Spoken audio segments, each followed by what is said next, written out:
I think it's really interesting timing that Laura Kuenssberg has left the BBC to go to ITV. Why would she do that now at a time when news has never been more popular, especially at the BBC? Well, I think she can see the turning of the tides and the fact that this government is most likely to get rid of the BBC licence fee and therefore her privileged position on tons of money at the most respected news organisation in the world, albeit biased in my opinion, is untenable.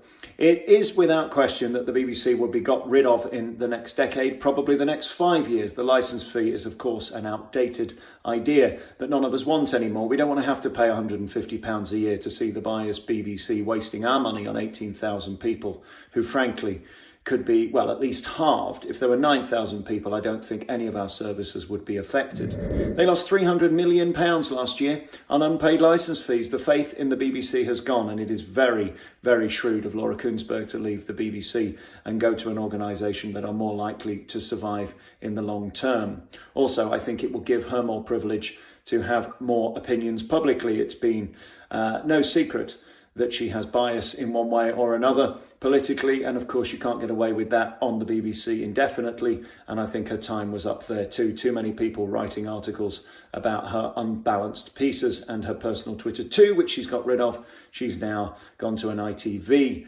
account, which is curious. She'll be leaving her BBC account behind.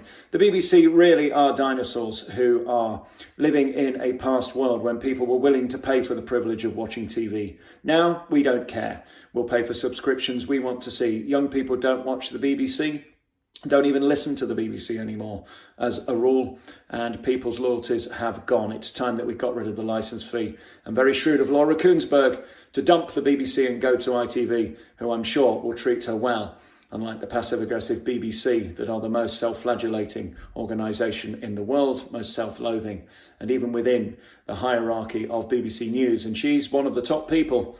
The palpable disdain within them to get out is now frankly laughable. And I wish her luck at ITV, and we wish all those 18,000 people at the BBC good luck in your new careers when you're about to be sacked.